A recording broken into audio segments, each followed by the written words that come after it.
कहानी के शुरुआत में हमें एक मायूस लड़के को दिखाया जाता है जो अपनी जिंदगी से काफी ज्यादा परेशान था। वो कहता है वैसे भी मैं घर जाके क्या करूंगा, या तो मैं टीवी देखूंगा या फिर मैं गेम खेलूंगा, क्योंकि उसकी जिंदगी में ऐसा कोई नहीं था जो उसका घर पर इंतजार करे। जिसके बाद वो अपना काम खत्म करके अपने घर की तरफ जा रहा था, जहाँ पर वो ध्यान नहीं देता और वो एक ट्रक से जाकर टकरा जाता है और उसकी वहीं पर मौत हो जाती है। जब उसकी आंख खुलती है तो वो एक दूसरी दुनिया में रिकार्नेट हो चुका था। तभी उसे एक बूढ़ा आदमी उठाता है और उसके ऊपर मैजिक करने लगता है। उस आदमी का नाम मार्लिन है और वो इस दुनिया का सबसे ताकतवर विज़र्ड है। अब उस बात को 8 साल बीत चुके थे। अब वो लड़का काफी ज्यादा बड़ा हो चुका था। वो बताता है कि मैं अपनी दादा दादी के साथ रहता हूँ और हाँ, मुझे अपना पिछला जन्म भी अच्छे से याद है कि मैं एक जापान नाम की कंट्री में रहता था। हालांकि मुझे याद नहीं है कि मेरी मौत आखिर कैसे हुई थी, पर मैं इस दुनिया में बहुत खुश हूँ। जिसके बाद सिन अपने घर पे जाता है, अपने दादा को पकड़े हुए शिकार को दिखाता है। उसने कुछ चिकन और एक जंगली सुअर को पकड़ा था, जिस पर सिन के दादाजी सोचते हैं कि वो अब दिन पे दिन और भी ज्यादा ताकतवर होता जा रहा है। जहाँ पर वो उसे लकड़ियों में आग लगाने के लिए कहते हैं। शिन यहाँ पर बिना मंत्र को बोले अपने मैजिक को इस्तेमाल कर सकता है, जिसे देख के उसके दादाजी काफी शौक होते हैं। उसी के साथ वो काफी खुश भी होते हैं, जिस पर वो कहते हैं कि तुम्हें सिर्फ मैजिक नहीं सीखना चाहिए, उसी के साथ तुम्हें तलवारबाजी भी सीखना चाहिए। तभी दादी मेलिडा और मिचेल भी वहाँ पर आते हैं। दरअसल मिचेल सिन को स्वॉर्ड चलाना सिखाता है, लेकिन उसकी दादी जब सुअर को देखती है तो उसके ऊपर भड़कने लगती है कि तुम इतना खतरनाक काम क्यों करते हो, तुम अभी बच्चे हो। जिस पर वो कहता है कि ये इतना भी ज्यादा खतरनाक नहीं था, मेरे पास मैजिक गियर है जो हम दोनों ने साथ मिलकर बनाया था। ये सुनकर वो काफी परेशान हो जाती है और कहती है कि किस दुनिया में 8 साल का बच्चा शिकार पे जाने लगता है। जिस पर वो अपनी तरफ उंगली करने लगता है, जिस पर उसके दादाजी कहते हैं कि तुम जानती हो कि सिन मैजिक करने में कितना ज्यादा माहिर है, अब उसके लिए ये जंगल घर सा है। जिसके बाद हमें 2 साल बाद का सीन दिखाया जाता है, जहाँ पर सिन अब 10 साल का हो चुका था। जहाँ पर उसके दादाजी उसकी ताकत को देखकर उसे एक डीमन के शिकार पे ले जा रहे थे। वो कहते हैं कि जादुई शक्ति इस दुनिया में चारों तरफ फैली है, लेकिन जो इसे कंट्रोल नहीं कर पाता है वो हिंसक बन जाता है और बिना सोचे समझे सभी पर हमला करने लगता है, जिससे वो एक बुरा इंसान बन जाता है। और ऐसे ही एक डीमन का निर्माण होता है, जिस पर सिन कहता है कि बहुत समय पहले एक इंसान हिंसक बन गया था और लगभग उसने पूरा शहर तबाह कर दिया था, पर आपने उस शहर को बचा लिया था, इसलिए आप वहाँ के हीरो हो, है ना दादाजी। जिसके बाद दादाजी उसे सिखाते हैं कि हम डीमन को कैसे ढूंढ सकते हैं। वो अपनी शक्तियों को चारों दिशाओं में फैलाने लगते हैं। अगर वो शक्ति किसी चीज से टकराती है तो तुम्हें महसूस हो जाएगा, जिसे बड़े जादूगर डीमंस को ढूंढने के लिए इस्तेमाल करते हैं, जिसे द सर्च मैजिक कहा जाता है। वो कहते हैं कि हो सकता है कि ये मैजिक तुम इतनी आसानी से ना सीख पाओ, क्योंकि ये बहुत मुश्किल है, पर मुझे उम्मीद है कि तुम जल्दी सीख जाओगे। उनकी बात पूरी हो पाती है इससे पहले शिन उस मैजिक को एक बार देख के ही अच्छे से इस्तेमाल करने लगता है, जहाँ पर वो जंगल के सभी जानवरों को महसूस करता है। उसी के साथ वो अपनी दादी को भी देखता है।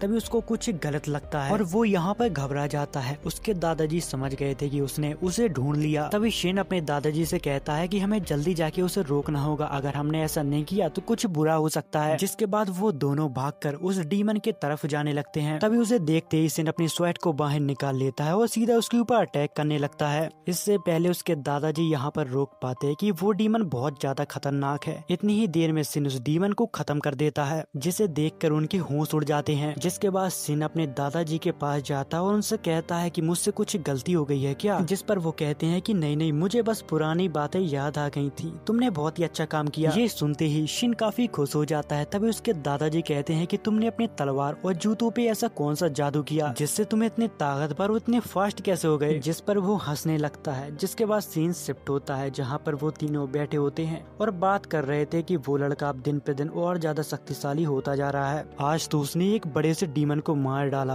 और उसे मेरी जरूरत ही नहीं पड़ी। जिस पर उसकी दादी कहती है कि मुझे लगता है कि वो कोई आम बच्चा नहीं है, मुझे लगता है कि वो दूसरी दुनिया से आया है। जिस पर मैलन कहते हैं कि मुझे फर्क नहीं पड़ता कि वो कौन है और कहां से आया है, बस वो मुझे दादा कहता है, मेरे लिए इतना ही काफी है। वो मुझसे बहुत प्यार करता है और मैं भी उसे अपना पोता मानता हूँ। जिसके बाद सीन शिफ्ट होता है, जहाँ पर मिचेल सिन को रोज स्वॉर्ड ट्रेनिंग देता है, जहाँ पर उसकी डे बाई डे उसकी ट्रेनिंग और भी ज्यादा हार्ड होती जा रही थी। जिसके बाद शिन के दादाजी शिन को कुछ बताने के लिए ले जाते हैं, जहाँ पर शिन कहता है कि मुझे पता है कि मैं आपका असली पोता नहीं हूँ, जिस पर वो कहते हैं कि मुझे माफ करना, मैंने ये बात तुम्हें पहले नहीं बताई। जिस पर शिन कहता है कोई बात नहीं, मुझे पहले से ही सब कुछ पता था। वो बताते हैं कि आज से 10 साल पहले डीमन ने एक गांव को तबाह कर दिया था, वहाँ पर कोई भी जिंदा नहीं बचा था। तभी मुझे एक बच्चे के रोने की आवाज आई, जिसे देखकर मैं हैरान हो गया कि जहाँ पर कोई भी जिंदा नहीं बचा वहाँ पर बच्चा कैसे सरवाइव कर गया। अगर वो उस बच्चे को ऐसे ही छोड़ देता तो वो बच्चा वहाँ पर मर जाता, जिसके बाद उसने उस बच्चे को अडॉप्ट कर लिया। तभी शिन कहता है कि वो लाल डीमन, अगर वो मेरे माता पिता का हत्यारा है तो मुझे लगता है कि हमने बदला ले लिया। और वो ये भी कहता है कि वो मेरे माता पिता होंगे पर मैंने कभी उनको नहीं देखा, मैंने हमेशा बस आपको देखा, इसलिए मेरे लिए आप ही सब कुछ हो। ये सुनते ही दादाजी एकदम खिल उठते हैं और मेरे साथ दादी मेटिल्डा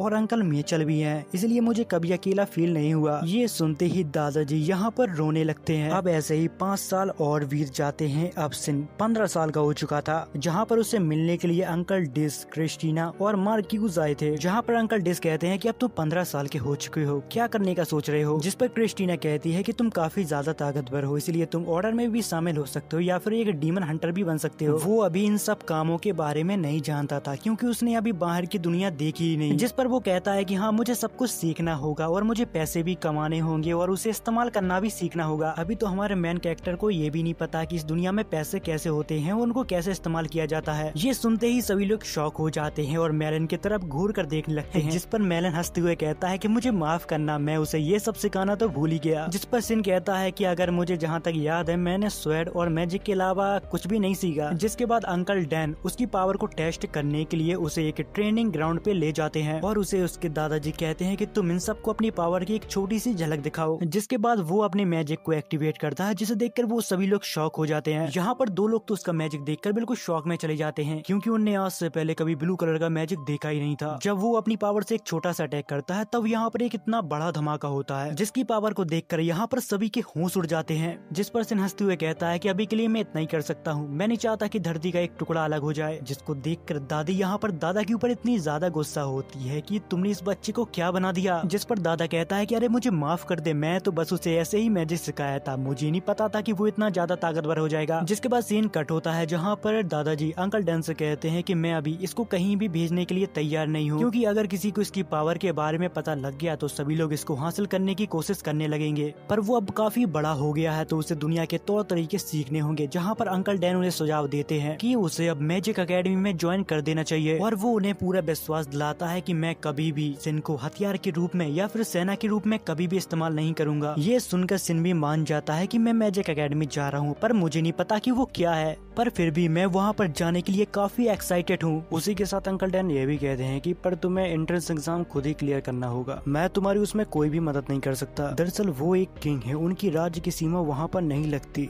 और हाँ, जो 2 लोग इनके साथ हैं वो सिक्योरिटी गार्ड हैं। अब उसके दिमाग में सिर्फ एक सवाल था कि मेरे दादा जंगल में रहते हैं, फिर भी एक किंग उन्हें कैसे जानता है। अंकल डिसो से बताते हैं कि तुमने शायद एक कहानी सुनी होगी, एक शहर को एक डीमन ने तबाह कर दिया था, उसको रोकने वाला कोई नहीं था। फिर अचानक 2 सूरवीर आते हैं, उसकी तबाही को खत्म कर देते हैं और वहाँ के लोगों को आजादी दिला देते हैं। दरअसल वो मेरे ही देश में हुआ था और हमें बचाने वाले तुम्हारे दादा और दादी थे। उन दोनों ने अपने शानदार मैजिक से उस डीमन को खत्म कर दिया। जिसके बाद सीन कट होता है। अब वो सभी लोग कैपिटल के तरफ रुक करते हैं, जहाँ पर उन्हें चलते चलते आधा महीना बीत जाता है। सिन अपने दादाजी से पूछता है कि आपके पास कैपिटल में कितना बड़ा घर है, जिस पर वो कहते हैं कि मुझे नहीं पता, मैंने उस तोहफे को कभी देखा ही नहीं। जिसके बाद जब वो लोग कैपिटल के अंदर जाते हैं तभी एक गार्ड उनके रोक लेता है और कहता है कि कुछ आधार कार्ड वगैरह दिखाओ, उसके बाद ही तुम्हें अंदर भेजा जाएगा। जिसके बाद वो दोनों अपना रैंक कार्ड उसे दिखाते हैं, जिसे देख के वो घबरा जाता है और कहता है कि मुझे माफ करना, आप दोनों तो महान लोग हो। जब ये बात किंगडम की लोगों को पता चलती है तो वो भागकर उनके तरफ आने लगते हैं। जिसके बाद वो कहते हैं कि तुम हमारा काम जल्दी करो वरना यहाँ पर भीड़ लग जाएगी। जब वो लोग मैंसन पहुँचते हैं तब उनका बहुत ही अच्छे से स्वागत होता है। तभी सिन के दादाजी उससे कहते हैं कि तुम बैठे बैठे काफी बोर हो गए होगे, इसलिए जाओ शहर में थोड़ा घुमाओ। जिसके बाद सिन शहर को बहुत अच्छी तरह से घूमने लगता है। वो यहाँ पर घूमते घूमते खो गया था।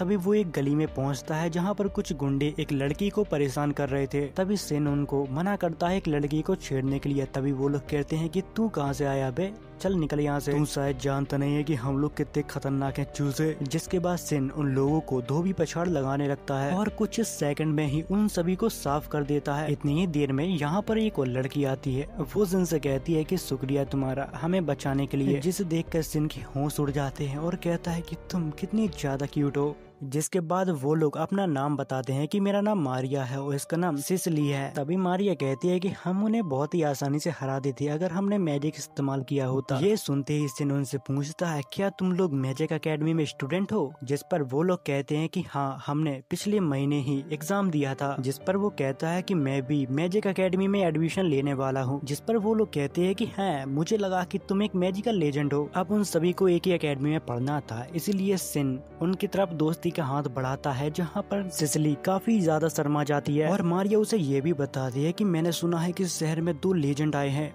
मैटिल्डा और मार्लिन। जिस पर सिन कहता है कि हाँ, सुना तो मैंने भी है और पता है उनका पोता एंट्रेंस एग्जाम देने वाला है। मुझे तो अभी से सब्र नहीं हो रहा, मैं कब उससे मिल पाऊंगी। जिसके बाद सिन यहाँ से उठकर चला जाता है। जिसके बाद हमें अगले दिन का सीन दिखाया जाता है, जहाँ पर सिन एंट्रेंस एग्जाम देने के लिए आता है। तभी जब वो अपने रोल नंबर चेक कर रहा था, तभी यहाँ पर एक लड़का आता है। वो उसको वहाँ से हटने के लिए कहता है। उसकी बातों से वो वहाँ का गुंडा लग रहा था। सिन को ये बात बिल्कुल अच्छी नहीं लगती, इसलिए पकड़ के वो उसका हाथ तोड़ने लगता है। जिस पर वो कहता है कि मेरा नाम कर्ट है, मैं बहुत बड़े घर का लड़का हूँ, मैं साले तुझे छोड़ूंगा नहीं। इतनी ही देर में यहाँ पर अगस्त नाम का एक लड़का आता है। वो उससे कहता है कि तुम ऐसे करके अपने परिवार की वैल्यू खराब कर रहे हो। जिसके बाद कर्ट उससे माफी मांगता है और यहाँ से चला जाता है। जिस पर सिन उससे कहता है कि अच्छा, तो तुम अंकल डिस के बेटे हो। जिसको सुनकर सभी लोग शॉक हो जाते हैं। यहाँ पर अगस्त हंसने लगता है और कहता है कि आज से पहले कभी भी किसी ने मुझे इस नाम से नहीं बुलाया, तो फिर हम लोग कजन हुए।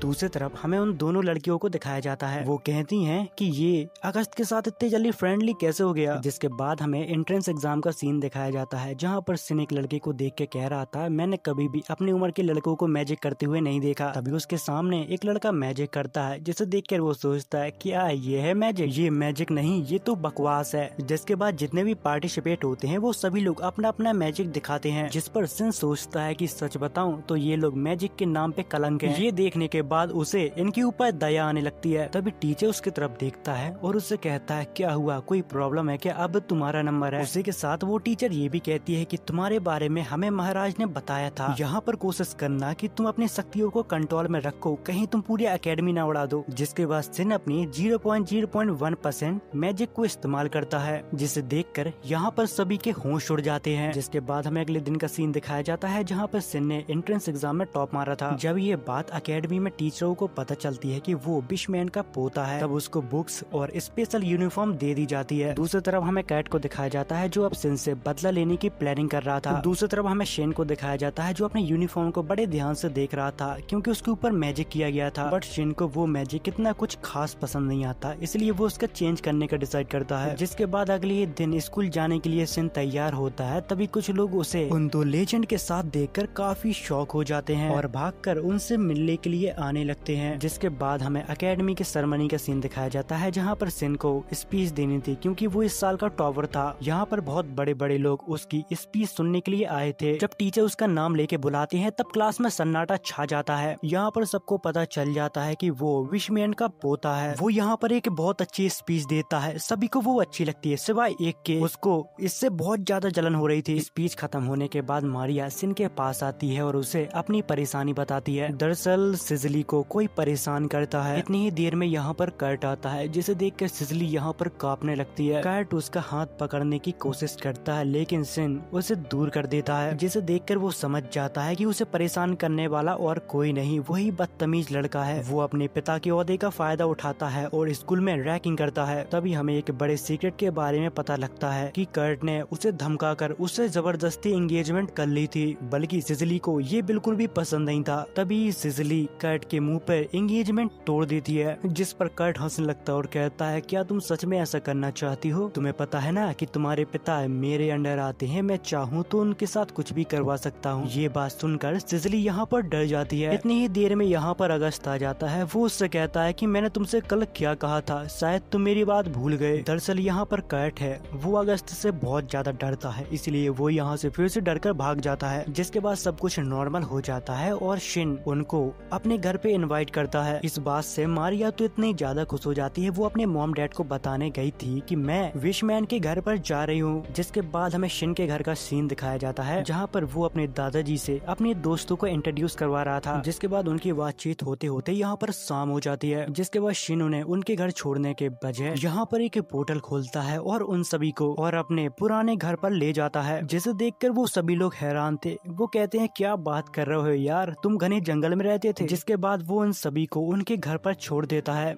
जिसके बाद हमें अगले दिन का सीन दिखाया जाता है, जहाँ पर वो लोग अकेडमी में आते हैं। जब यहाँ पर सभी बच्चे आ जाते हैं, इसके बाद यहाँ पर टीचर आते हैं। वो कहते हैं कि पहले मैं कुछ पढ़ा देता, उसके बाद तुम सभी को अकेडमी के बारे में बताऊंगा। जहाँ पर वो बताते हैं कि ये एक मेन गेट है, जहाँ पर बिल्डिंग को 2 भागों में बांटा गया है। जहाँ पर एक बिल्डिंग में उन्हें मैजिक सिखाया जाता है और दूसरे में मैजिक को प्रैक्टिकल करके दिखाया जाता है, और चाहो तो आप वहाँ पर फिजिकल ट्रेनिंग भी कर सकते हो। तभी यहाँ पर एक लड़की जिसका नाम एलिस है, वो सन से कहती है क्या तुम कोई ग्रुप ज्वाइन करने वाले हो क्या? जिस पर वो कहता है कि मैंने अभी इसके बारे में सोचा नहीं। तभी अगस्त कहता है रहने दो, तुम्हारे लेवल का कोई भी ग्रुप नहीं है यहाँ पर। और वो कहता है कि ऐसा क्यों नहीं करते कि तुम खुद एक नया ग्रुप बना लो। जिस पर टीचर्स भी उन्हें मंजूरी दे देते हैं। जहाँ पर अगस्त कहता है कि ये देखना काफी मजेदार होगा कि तुम किस तरह के ग्रुप बनाते हो। ये सुनते ही वहाँ पर जितने भी लोग होते हैं सभी लोग उसके ग्रुप में आना चाहते थे। तभी सिन टीचर से कहता है कि हम ग्रुप किस तरीके से बना सकते हैं और क्या होता है उसका प्रोसेस। बस 6 से ज्यादा लोगों को जोड़ना होगा और एक रिक्वेस्ट को डालना होगा, बाकी मैं सब कुछ संभाल लूंगा। तभी सिसिली कहती है कि अगर तुम एक नया ग्रुप बनाओगे तो हम दोनों को जोड़ना मत भूलना। तभी यहाँ पर थॉर नाम का लड़का कहता है कि अगर तुम ग्रुप के लीडर बनोगे तो वैसे में हमें क्या करना होगा। अब इतने सारे सवाल सुन के तो सिन का दिमाग ही घूमने लगता है। बट यहाँ पर उनके क्लासमेटों को सिर्फ ये चिंता थी कि हम ग्रुप का नाम क्या रखेंगे। तभी उसकी क्लासमेट कहती है कि हम ग्रुप का नाम अल्टीमेट मैजिक स्टडी ग्रुप रखेंगे। बट यहाँ पर शिन को ये नाम बिल्कुल भी पसंद नहीं आया था, पर बाकी लोगों को ये नाम बहुत अच्छा लगा। जिसके बाद हमें अंकल डिस और कुछ लोगों को दिखाया जाता है, जहाँ पर वो लोग चर्चा कर रहे थे इन कुछ समय में डीमंस की जनसंख्या कुछ ज्यादा ही बढ़ रही है। अगर ऐसा कुछ है तो किंगडम में हादसे की खबर आने लगती, बट ऐसा कुछ भी नहीं हुआ। जिसके बाद वो डोमिनिक से पूछते हैं तो फिर इसका मतलब क्या है। जिस पर डोमिनिक कहता है कि उनकी जनसंख्या धीरे धीरे बढ़ रही है, पर मुझे ऐसा लग रहा है कि कोई उन्हें बना रहा है और ये कोई मामूली मामला नहीं है, हमें इसकी जड़ तक जाना होगा। जिसके बाद किंग उन सभी को इन्वेस्टिगेट करने के लिए कह देते हैं। जिसके बाद हमें कैट के डैड को दिखाया जाता है, जो कैट के ऊपर बहुत भड़कते हैं क्योंकि इस राजा ने उनकी शिकायत की थी क्योंकि स्कूल में वो बहुत ही गलत काम करता था। बट कर्ट यहाँ पर थोड़ा पागल और सरफिरा टाइप का इंसान है। वो अपने डैड पर ही गुस्सा होने लगता है और कहता है कि मैं बड़े खानदान से हूँ तो मैं आम लोगों की तरह अपनी जिंदगी नहीं बिता सकता,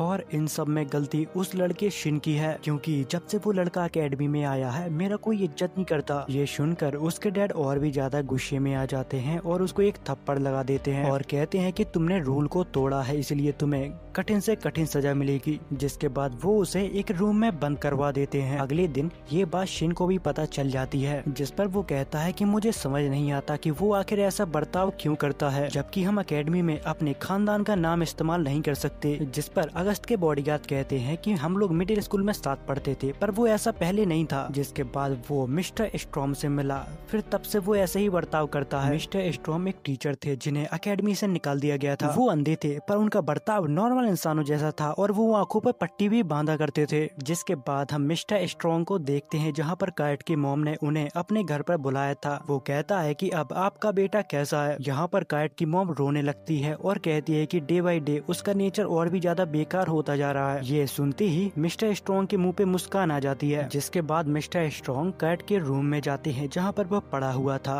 वो कहते हैं अरे देखो तो लोगों ने तुम्हारा क्या हाल कर दिया है, मैंने कहा था ना कि तुम स्पेशल हो, ये दुनिया तुम्हें नहीं समझ पाएगी। तभी यहाँ पर कैट कहता है कि मैं उस लड़की को हासिल नहीं कर पाया, मेरे रास्ते में वो लड़का आ गया था। जिसके बाद मिस्टर स्ट्रॉन्ग उसके ऊपर कुछ मैजिक करता है और उसे बदला लेने के लिए कहता है और यहाँ से चला जाता है। जिसके बाद सीन कैफे की तरफ शिफ्ट होता है, जहाँ पर अगस्त सिन से कहता है अब शायद तुम्हें सिसिली को घर पर छोड़ने नहीं जाना होगा क्योंकि कर्ट कमरे में लॉक है तो अब वो सेफ है। ये सुनते ही सिसिली यहाँ पर निराश हो जाती है। जिस पर सीन अगस्त से कहता है कि मुझे उसे घर छोड़ने में कोई दिक्कत नहीं है क्योंकि हम दोनों के घर एक ही रास्ते में पड़ते हैं। जिस पर सिसिली खुश हो जाती है और कहती है कि हाँ तुमने सही कहा, हम दोनों का घर एक ही रास्ते में पड़ते हैं तो हम दोनों साथ चला करेंगे। तभी उसके क्लासमेट उससे पूछते हैं क्या तुमने कभी डीमन का शिकार किया है, हमने तो मिडिल स्कूल बड़ी ही मुश्किल से पास किया था। जिस पर सिन कहता है कि हाँ मैंने एक डीमन को मारा था जब मैं 10 साल का था। ये सुनकर सभी के होश उड़ जाते हैं क्योंकि अभी तो वो अच्छे से मैजिक इस्तेमाल करना भी नहीं जानते, तो डीमन को मारना तो वो भूल ही जाए। जिसके बाद वो सभी लोग यहाँ से चले जाते हैं। तभी सिन शिन को एक बहुत बुरी शक्ति महसूस होती है कि कोई उसके ऊपर नजर रख रहा है, जिसके बाद वो अपनी सर्च मैजिक का इस्तेमाल करता है। तभी उसको यहाँ पर कर्ट देखता है जो काफी ज्यादा गुस्से में लग रहा था। तभी यहाँ पर कर्ट सिसिली को देखता है और उसके ऊपर फायर मैजिक से अटैक कर देता है। तभी उन्हें बचाने के लिए शिन यहाँ पर एक बैरियर बना लेता है, बट इस वजह से शिन के दोनों हाथ जल जाते हैं, जिस पर वो सोचता है कि ये सब इतने जल्दी हुआ कि मुझे कुछ समझ में नहीं आया और मैं अच्छे से रोक नहीं पाया। पर वो यहाँ पर क्या कर रहा है। जब वो लोग कैट को देखते हैं तो समझ जाते हैं कि कैट अब इंसान नहीं रहा, वो एक डीमन बन चुका है। ये देखकर शिन कहता है कि तुम लोग पीछे रहो, मैं उसे रोकने की कोशिश करता हूँ। जिस पर अगस्त उससे कहता है कि तुम कहाँ पर जा रहे हो, मैं भी तुम्हारे साथ चलता हूँ। जिस पर शिन उससे कहता है कि तुमने कभी डीमन का शिकार किया है, अगर नहीं किया तो पीछे रहो वरना तुम मारे जाओगे। जिसके बाद अगस्त सिसिली और मारिया से कहता है कि हमें यहाँ से जल्दी निकलना चाहिए वरना हम लोग उसकी मुसीबत बन सकते हैं। जब सब लोग यहाँ से चले जाते हैं जहाँ पर शिन उस डीमन से कहता है तो फिर अब बहुत हुआ, चलो आ जाओ। यहाँ पर शिन कैट के ऊपर अटैक करता है पर कैट यहाँ पर ज्यादा जख्मी नहीं होता, वो अपने आप को रिकवर कर लेता है। यहाँ पर शिन भी उसके ऊपर अपना ताकतवर मैजिक इस्तेमाल नहीं करना चाहता था क्योंकि उससे उसकी मौत हो सकती है। तभी यहाँ पर कैट कहता है कि मैं तुझे खत्म कर दूंगा। ये सुनते ही शिन काफी हैरान हो जाता है क्योंकि उसने जिंदगी में पहली बार किसी बोलते हुए डीमन को देखा है। जिसके बाद कैट उसके ऊपर बड़ा ही खतरनाक एक अटैक करता है। शिन उसके मैजिक से बड़े ही आसानी से बच जाता है और उसके ऊपर थंडर मैजिक का इस्तेमाल करता है। उस झटके से कैट यहाँ पर चीखने लगता है, जिसे देखकर शिन समझ जाता है कि वो अभी पूरी तरह से डीमन नहीं बना, तो मुझे उसे इंसान बनाने का रास्ता ढूंढना होगा। पर इससे भी वो कैट को ज्यादा देर तक नहीं रोक पाता। कैट थोड़ी देर बाद फिर से उसके ऊपर हमला करने लगता है, जिसके बाद वो अपनी पावर को इकट्ठा करने लगता है। उसका धमाका इतना बड़ा हो सकता है कि वो एक ही झटके में पूरी अकेडमी को उड़ा देगा, जिसे देखकर शिन भी काफी कंफ्यूज था कि मैं आखिर इसे किस तरह से रोकूं। अगर मैंने ज्यादा पावर इस्तेमाल कर ली तो इसकी जान भी जा सकती है। अब उसके पास कोई भी रास्ता नहीं बचा था, जिसके बाद वो अपनी स्वॉर्ड को बाहर निकालता है और कैट को खत्म कर देता है। कैट की मौत होने के बाद यहाँ पर शिन को बहुत बुरा लगने लगता है क्योंकि आज से पहले कभी भी उसने किसी भी इंसान को नहीं मारा। थोड़ी देर बाद यहाँ पर सभी लोग आते हैं। शिन उनसे कहता है कि मैं उसकी मदद करना चाहता था पर मेरे पास कोई और रास्ता नहीं था। जिस पर अगस्त कहता है कि अब से तुम्हारे लिए चीजें और भी ज्यादा मुश्किल होने वाली हैं। ये इतिहास में डीमन के दूसरी बार दिखाई देने वाली वारदात है। ये एक बड़ी बात है, इससे पूरा देश हिल सकता है। इतनी ही देर में यहाँ पर कुछ सोल्जर आते हैं। वो कहते हैं कि हमने सुना था कि यहाँ पर कोई डीमन देखा गया है। जिस पर अगस्त कहता है कि हाँ वो पड़ा है। ये सुनकर सोल्जरों का मुंह फट जाता है। उन्हें लगता है कि अगस्त इतना ताकतवर है कि उसने एक डीमन को खुद ही मार गिराया। पर इस पर अगस्त कहता है कि मेरी बात ध्यान से सुनो, इसे मैंने नहीं शिन ने उसको मारा है और वो बिशमैन का पोता है। ये सुनकर सभी सोल्जर खुश हो जाते हैं और कहते हैं कि ये हुई ना बिशमैन के पोते वाली बात। जिसके बाद हम मिस्टर स्ट्रॉन्ग को देखते हैं जहाँ पर वो कहते हैं कि हमारा एक्सपेरिमेंट कामयाब रहा और वो यहाँ पर शिन के ऊपर नजर रख रहे थे। तभी यहाँ पर अगस्त आता है। वो शिन से कहता है कि तुम यहाँ पर क्या कर रहे हो, सब ठीक है ना। पर वो इस बात से परेशान था कि आखिर वो डीमन कैसे बन गया। तभी थॉर नाम का लड़का कहता है कि जब पहली बार कोई डीमन बना था तो वो जादूगर बहुत ज्यादा ताकतवर था। वो इतना ज्यादा ताकतवर था कि उसने अपने ऊपर से कंट्रोल खो दिया था। पर कल्ट के साथ ऐसा कैसे हो सकता है, वो तो अभी जादू सीख रहा था और इसमें इतना कुछ माहिर भी नहीं था। जिस पर शिन कहता है कि शायद ऐसा भी हो सकता है कि उसे किसी ने डीमन बना दिया हो। मेरे दादाजी ने कहा था कि डीमन पूरी तरह से बेवकूफ होते हैं, वो बस चिल्लाते रहते हैं। पर मैंने जो कल देखा मुझे अपनी आंखों पर विश्वास नहीं हुआ क्योंकि वो डीमन बात कर रहा था और जब मैं उसके साथ लड़ रहा था वो डीमन बहुत कमजोर था। ये बात सुनकर सभी लोग शांत हो जाते हैं और कहते हैं कि डीमन वो भी कमजोर, पर हमारे तो बड़े बड़े योद्धा उनको नहीं हरा पाते। और शिन कहता है कि मुझे लगता है कि कर्ट एक तरह का एक्सपेरिमेंट था। जिसके बाद हमें शिन के घर का सीन दिखाया जाता है जहाँ पर अंकल डिस उससे मिलने के लिए आए थे। वो लोग उन्हें शाबाशी देते हैं और कहते हैं कि ये किंगडम खतरे में था पर आपने अपनी जान की बाजी लगा के उस डीमन को खत्म कर दिया, इस वजह से राजा आपको मेडल देने वाले हैं। बट इस बात से शिन के दादाजी काफी नाराज होते हैं। वो कहते हैं कि मैंने तुमसे कहा था ना कि तुम इसे अपने किसी भी काम में इस्तेमाल मत करना। जिस पर डिन कहता है कि हमें माफ करना, पर हमने इसे किसी भी काम में इस्तेमाल नहीं किया। लेकिन फिर भी शिन ने हमारे किंगडम को बचाया है, इसलिए हम उसे सम्मान देना चाहते हैं। मुझे बस आपकी अनुमति चाहिए, मेरे लिए नहीं, यहाँ के लोगों के लिए। जिस पर दादाजी कहते हैं कि मुझे तुम पर विश्वास है, अगर तुमने मेरा भरोसा तोड़ा तो हम ये शहर छोड़कर चले जाएंगे। अगले दिन पूरे शहर में बात फैल जाती है कि शिन ने उस डीमन को हराया है। जिस पर शिन कहता है कि अंकल डिस तो कह रहे थे कि मैं इस बात को दबा दूंगा, पर यह बात तो चारों तरफ फैल गई है। शिन अब इतना ज्यादा पॉपुलर हो चुका था कि पूरे एकेडमी के बच्चे उसके ग्रुप में ज्वाइन होना चाहते हैं, पर टीचर उन्हें मना कर देते हैं क्योंकि अगर ऐसा हुआ तो बाकी ग्रुप खाली हो जाएंगे। जिसके बाद हमें किंग और उनके कुछ खास लोगों को दिखाया जाता है, जहाँ पर किंग उन्हें बताते हैं कि कैट को किसी ने डीमन बनाया था, शिन उससे लड़ा था, उसने खुद मुझे बताया था। जिसके बाद किंग उन दोनों को इस चीज का पता लगाने के लिए कहते हैं। जिसके बाद हमें स्टडी रूम को दिखाया जाता है, जहाँ पर दो नए लोग आए थे। तभी शिन उस लड़के से कहता है कि तो फिर तुम लोहार हो, मैं एक नया हथियार बनाने की सोच रहा था। जिस पर वो घबरा जाता और कहता है कि नहीं, तुम्हारी तलवार तो डीमन को हरा सकती है, मैं तो सिर्फ चाकू बनाना जानता हूँ, मैं अभी नौसिखिया हूँ, पर मुझे यकीन है कि मैं धीरे धीरे सीख जाऊंगा। जिस पर शिन उन्हें बताता है कि मैंने तो बस साधारण तलवार को इस्तेमाल किया था और मैंने बस उसमें कुछ मैजिक भर दिया था ताकि वो और भी ज्यादा ताकतवर हो जाए। जिसके बाद वो उसे एक तलवार देता है और कहता है कि मैं इसमें सुधार करवाना चाहता हूँ। तभी यहाँ पर एक यूरी नाम की लड़की कहती है कि मुझे लगता था कि मैं मैजिक को अच्छे से इस्तेमाल कर पाती हूँ, पर अब तुम्हें देख के मुझे लगता है कि मैंने अभी तक कुछ भी नहीं सीखा। जिस पर शिन कहता है कि तुम चाहो तो मैं दादाजी से तुम्हें सिखाने के लिए कह सकता हूँ। ये बात सुनते ही यूरी यहाँ पर बहुत खुश हो जाती है। जिसके बाद हमें दो इन्वेस्टिगेटर को दिखाया जाता है। वो दोनों मिस्टर स्ट्रॉन्ग के पास कुछ जांच पड़ताल करने के लिए आए थे, क्योंकि एक वही है जो कैट के डीमन बनने से पहले उससे मिलने के लिए गया था। जिस पर वो लोग कहते हैं कि हमें आपकी मदद चाहिए, क्योंकि कैट एक मॉन्स्टर बन गया था, इसलिए हम चाहते हैं कि आप हमारी थोड़ी मदद करें। जिसके बाद मिस्टर स्ट्रॉन्ग उनकी मदद करने के लिए मान जाते हैं। जिसके बाद हमें स्कूल कैफेटेरिया का सीन दिखाया जाता है, जहाँ पर शिन उस लड़के को बता रहा था कि मुझे आखिर किस तरह की स्वॉर्ड चाहिए, मुझे पतली तलवार चाहिए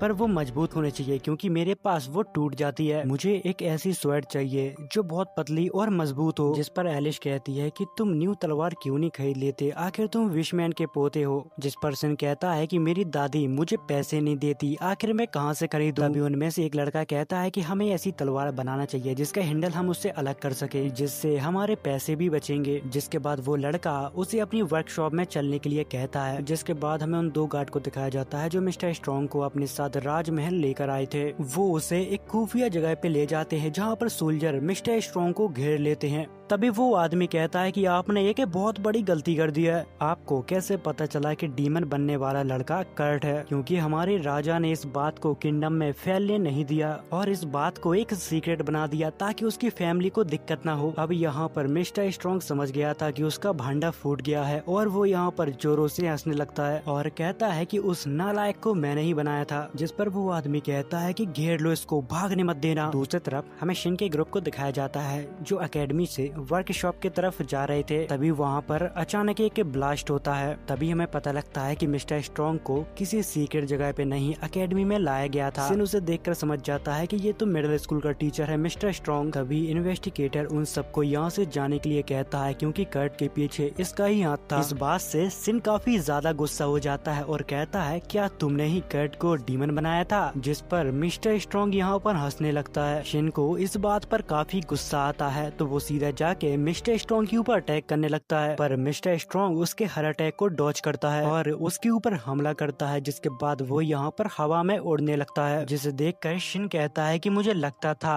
कि हवा में उड़ना नियम के खिलाफ है। जिसके बाद शिन भी हवा में उड़कर उसके ऊपर अटैक करता है, जिस अटैक से मिस्टर स्ट्रॉन्ग के आंखों पे बंधा हुआ मास्क टूट जाता है और उसकी आंखें दिखने लगती हैं, जो बिल्कुल रेड थी, जिसे देखकर लग रहा था कि वो एक डीमन है। तभी मिस्टर स्ट्रॉन्ग कहता है कि मैं अब इंसानों से काफी ऊपर आ चुका हूँ, इंसान मेरे लिए कीड़े मकोड़े हैं। जिस पर शिन कहता है कि तुम एक ऐसे डीमन हो जिसके अंदर की फीलिंग मर चुकी है, और वो सोचता है कि अगर मैंने इसको नहीं रोका तो ये इस शहर को तबाह भी कर सकता है और उसमें लाखों लोगों की जान भी जा सकती है। जिसके बाद उन दोनों की बैटल यहाँ पर और भी ज्यादा इंटेंस होती जा रही थी। तभी यहाँ पर शिन को थोड़ा सा समय मिलता है। शिन अपने खतरनाक मैजिक का उसके ऊपर इस्तेमाल करता है, जिससे यहाँ पर काफी बड़ा ब्लास्ट होता है। अब सबको लगता है कि मिस्टर स्ट्रॉन्ग शायद मर चुका है। शिन उसको कंफर्म करने के लिए अपने सर्च मैजिक का इस्तेमाल करता है, पर उसको कुछ भी नहीं मिलता, जिससे उसे लगता है कि शायद वो अब इस दुनिया में नहीं रहा। तभी यहाँ पर एक बूढ़ा आदमी आता है। वो शिन से कहता है कि तुम इतने उदास क्यों हो? क्या तुम्हें ये लगता है कि तुमने किसी इंसान को मार दिया?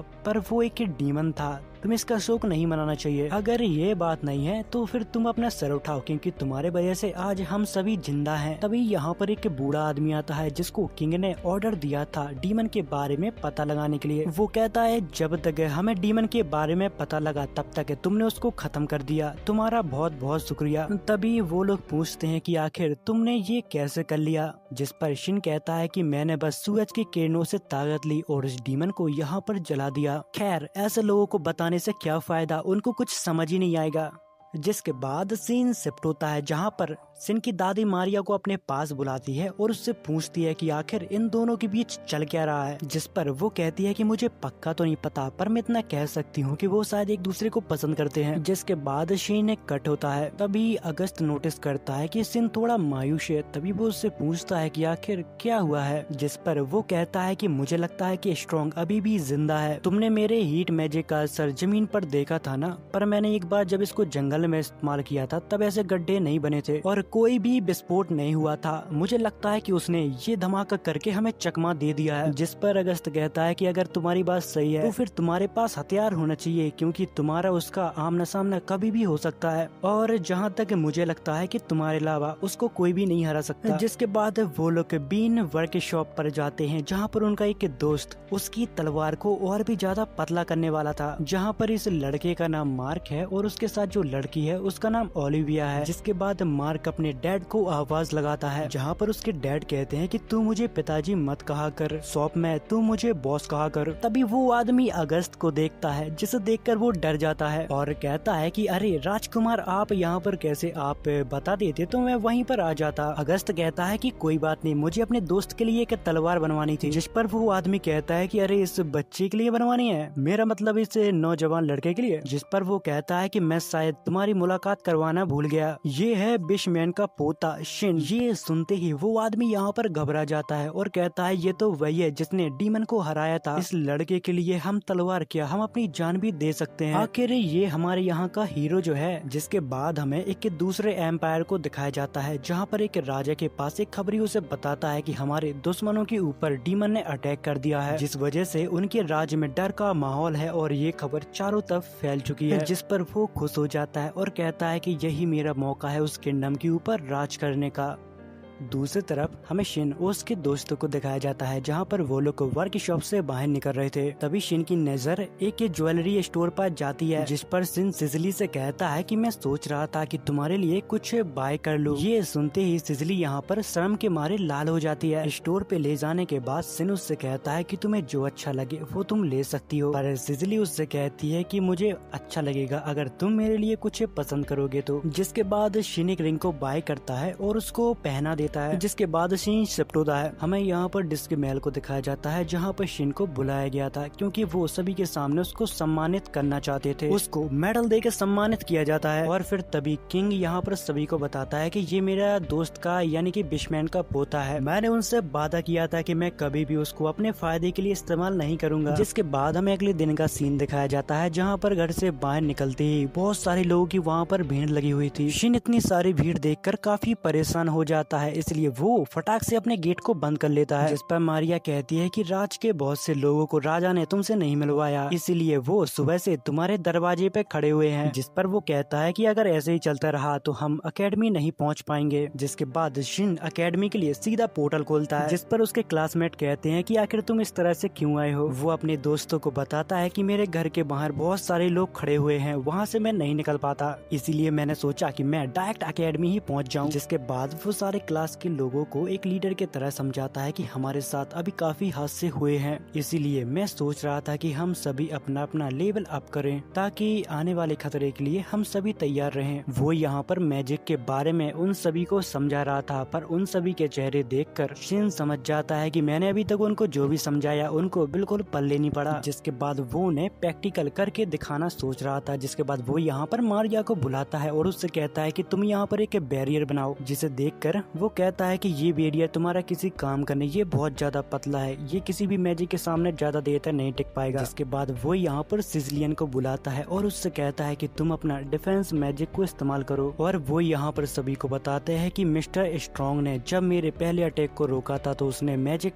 बैरियर का इस्तेमाल किया था। वो इस चीज के बारे में सबको इसलिए बता रहा था ताकि वो कम से कम अपनी जान तो बचा पाए। अगर तुम सही से इसको इस्तेमाल करोगे तो तुम किसी भी मैजिकल पावर को रोक सकते हो। जिसके बाद वो उन सभी को अपनी मैजिकल पावर का एक छोटा सा हिस्सा दिखाता है जिसका ऑरा इतना ज्यादा खतरनाक था कि उनकी रूह कांप जाती है। और उन सभी से कहता है कि अगर तुम अपने मैजिक पावर को कंट्रोल ही नहीं कर पाए तो फिर तुम्हारा कुछ भी नहीं हो सकता। तो फिर हम लोग कल से अपनी मैजिकल पावर को कंट्रोल करना सीखेंगे। जिसके बाद हमें इम्पीरियल कैपिटल को दिखाया जाता है, जहाँ पर स्ट्रॉन्ग बड़े ही आराम से रह रहा था, जहाँ पर वो एक लड़की से कहता है कि कैपिटल में वॉर की तैयारी चल रही है, लगता है तुम्हारे राजा ने अच्छा काम किया। जिसके बाद हमें शिन को दिखाया जाता है, वो गेट से अपने घर पर आया था, जहाँ पर उसके दादाजी कहते हैं कि तुम इस तरह से क्यों आए हो, कुछ हुआ है क्या? जिस पर वो कहता है कि आपने नोटिस नहीं किया, बाहर लोगों की बहुत सारी भीड़ है, जिनकी वजह से मैं अकेडमी और घर से बाहर नहीं निकल सकता। जिस पर उसके दादाजी हंसने लगते हैं और कहते हैं कि लोग बहुत ही जल्दी शांत हो जाएंगे। जिसके बाद हमें अगले दिन का सीन दिखाया जाता है, जहाँ पर शिन अपने क्लासमेट से पूछता है कि आखिर ये तुम्हारे चेहरे के साथ क्या हो गया। वो कहती है कि मेरे साथ ये अक्सर होता रहता है, मैं अपने मैजिक के ऊपर कंट्रोल नहीं कर पाती। जिसके बाद शिन अपनी तलवार लेने के लिए वर्क शॉप पर जाता है, जहाँ पर उस आदमी ने शिन के लिए एक बहुत ही बेहतरीन तलवार बना के रेडी कर दी थी, जिसका हैंडल एक बटन दबाने से अलग हो जाता। तभी अगस्त शिन को बताता है, अगर सच कहूँ तो जल्द ही युद्ध होने वाला है, अगर हमारी सिटी युद्ध में हारती है तो स्टूडेंट को भी युद्ध में शामिल किया जा सकता है, और वैसे भी अभी ये युद्ध चालू नहीं हुआ है तो इसके बारे में सोचने का कोई मतलब नहीं।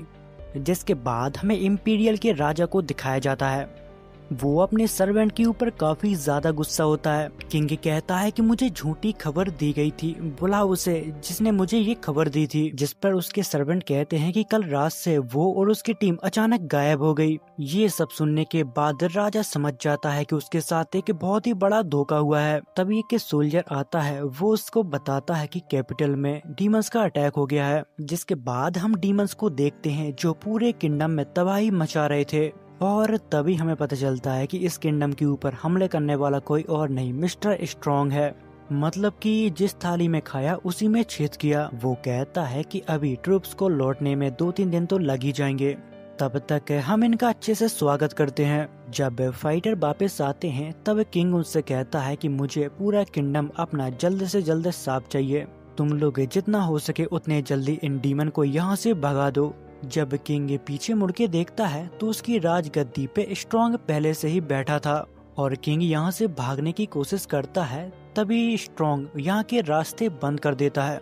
जिसके बाद मिस्टर स्ट्रॉन्ग कहता है कि अब चाहे कुछ भी हो जाए, मैं तुम्हें अपने हाथों से मारूंगा। तभी वो किंग के नीचे एक मैजिक सर्कल समन करता है, जिससे वो मूव नहीं कर पाता और उसके ऊपर वो अटैक कर देता है। जिसके बाद उस जगह पे एक बहुत बड़ा धमाका होता है और वो किंग यहाँ पर खत्म हो जाता है। जब फोर्स किंगडम के पास जाती है तो वहाँ पर पहले से ही सब कुछ तबाह हो गया था। तभी हमें वहाँ पर मिस्टर स्ट्रॉन्ग की आवाज सुनाई देती है। वो कहते हैं कि तुम काफी जल्दी आ गए, मैं बस तुम लोगों का ही इंतजार कर रहा था। जिस पर वो लोग कहते हैं तो फिर इन सब के पीछे तुम्हारा हाथ था। तभी उनके सामने बहुत सारे डीमंस आ जाते हैं। जिसके बाद हमें एकेडमी के टीचर को दिखाया जाता है। वो कहते हैं कि स्ट्रॉन्ग को एक कैपिटल में देखा गया है और उस आदमी का कोई भी भरोसा नहीं है कि आगे वो क्या करने वाला है, इसलिए हमें हमेशा सावधान रहना होगा और उसी के साथ हमें लेवल अप भी करना होगा, क्योंकि हमारे उसके साथ कभी भी जंग छिड़ सकती है। इसलिए हम लोग नाइट स्कूल के स्टूडेंट के साथ ट्रेनिंग करेंगे। ये सब सुनने के बाद यहाँ पर सभी लोग काफी बुरा चेहरा बना लेते हैं। सिन उनको देखता है बट उसे कुछ भी समझ में नहीं आता।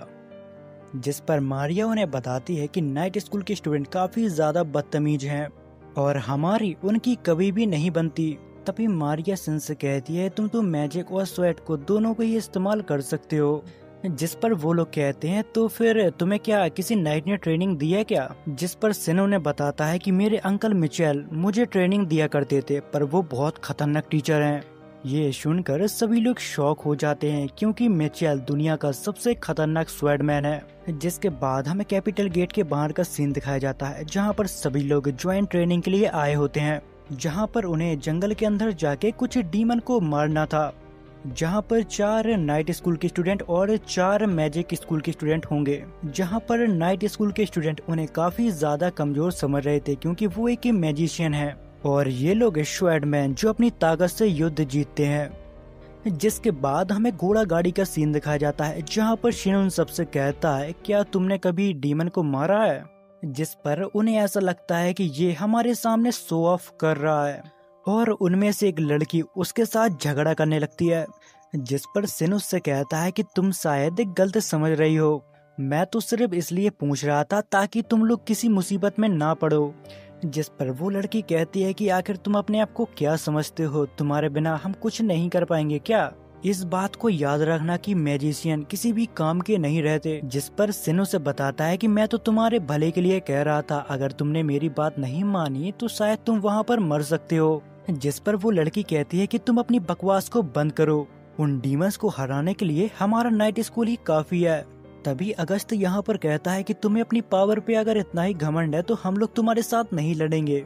जिसके बाद जब वो लोग बीच जंगल में पहुँचते हैं, जहाँ पर उन्हें मार्क और क्रिस्टीना भी मिलते हैं जो कि उनकी ट्रेनिंग में मदद करने वाले हैं। जिसके बाद वो लोग अलग अलग टीम बना के अपनी जंगल के अंदर जा ही रहे होते हैं। तभी उन्हें सर्च मैजिक से डीमन का पता लगता है जो कि उनकी काफी पास था। तभी नाइट क्लब के ऊपर एक डीमन अटैक कर देता है, जिस पर वो लोग घमंड में कहते हैं कि हमें किसी की जरूरत नहीं है, हम वैसे भी अपनी ताकत से किसी भी डीमन को मार सकते हैं। फिर वो लोग डीमन को घेर के उसके ऊपर अटैक करते हैं, बट वो डीमन काफी ज्यादा स्ट्रॉन्ग था, जहाँ पर वो डीमन उन्हें बहुत बुरी तरह से पीटता है, जिसे देखकर वो समझ जाते हैं कि सिन ने शायद सही कहा था, किसी भी डीमन को मारना हलवा नहीं है। अब वो डीमन उन लोगों की जान लेने ही वाला था, तभी पीछे से सिन आता है और उस डीमन को खत्म कर देता है। जिसके बाद सिजली जितने भी लोग जख्मी होते हैं उन सभी को वहां पर आके हील करती है। बट जब वो लड़के सिजली को देखते हैं तो वो उसके पीछे पागल हो जाते हैं, और ये सब देख के शिन को काफी जेलस फील हो रहा था, क्योंकि वो लोग सिजली की काफी अच्छी तरह से खातिरदारी कर रहे थे। जिसके बाद थोड़ी देर बाद उनको यहाँ पर काफी सारे डीमन होने का एहसास होता है। तभी वहाँ पर कुछ और लोग भागकर आते हैं, वो उनको यहाँ से भागने के लिए कहते हैं, क्योंकि सामने हजारों की तादाद में डीमंस हैं, जिन्हें देखकर वो भी डर जाते हैं। बट शिन के सामने कोई भी हो, वो कहाँ से डरने वाला था, और वो सभी को यहाँ से जाने के लिए कहता है और कहता है कि मैं सब कुछ संभाल लूंगा। जिस पर क्रिस्टीना कहती है कि तुम लोग शिन के पीछे ही रहना और उसका जलवा देखना। जिसके बाद शिन अपने मैजिक को एक्टिवेट करता है और अपनी पावर से एक ही झटके में सभी डीमन को खत्म कर देता है, जिस वजह से आधा जंगल साफ हो जाता है। तभी यहाँ पर वो लड़की आती है जो शिन के साथ झगड़ा कर रही थी, वो आके उससे माफी मांगती है। तो फिर इसी के साथ ये कहानी यहाँ पर एंड होती है। अगर आपको अच्छी लगे तो कमेंट करके मुझे जरूर बताना।